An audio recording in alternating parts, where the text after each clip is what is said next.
అందరికీ నమస్తే అండి. మీరందరూ నిన్న శివరాత్రి పూజ ఎలా చేసుకున్నారు అనేది కమెంట్ చేయండి. నేనైతే చాలా బాగా చేసుకున్నాను. ఉదయం శివయ్యకు పాలాభిషేకం చేసుకొని ఉపవాసం స్టార్ట్ చేశానండి. సాయంత్రం ప్రదోష కాలంలో కూడా శివయ్యకు అభిషేకం పూజ చేసుకొని జాగరణ చేశాను. ఇప్పుడు మీరు వీడియోలో చూస్తున్న శివ పూజ అర్ధరాత్రి లింగోద్భవ సమయంలో నిశితకాల పూజ అండి. లింగోద్భవ సమయంలో శివయ్యకు పసుపు కుంకుమ విభూది జలంతో అభిషేకం చేసుకున్నాను. అలాగే పంచామృతాలతో పండ్ల రసాలతో పండ్లతో అదేవిధంగా అన్నాభిషేకం కూడా చేసుకున్నానండి. అలాగే మహాశివునికి ఎంతో ప్రీతికరమైన నారీకేల దీపారాధన కూడా చేసుకున్నాను. శివయ్యకు మారేడు దళాలు పూలు సమర్పిస్తూ అష్టోత్తరాలు చదువుకొని పూజ చేసుకున్నాను.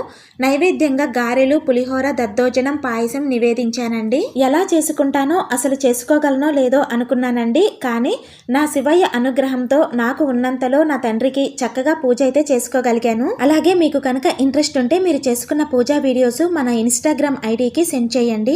ఆ ఫొటోస్ నేను మన కమ్యూనిటీ ట్యాబ్ లో పోస్ట్ చేసి ఆ హ్యాపీనెస్ ని మన సబ్స్క్రైబర్స్ అందరితో షేర్ చేసుకుంటానండి. అదే విధంగా నేను చేసుకున్న శివ పూజ ఎలా ఉందో కూడా తెలియచేయండి. ఈ వీడియో నచ్చితే లైక్ చేసి షేర్ చేయండి. ఇలాంటి మరిన్ని వీడియోస్ కోసం మన ఛానల్ ని సబ్స్క్రైబ్ చేసుకొని నన్ను సపోర్ట్ చేస్తారని ఆశిస్తున్నానండి. శ్రీమాత్రే నమః.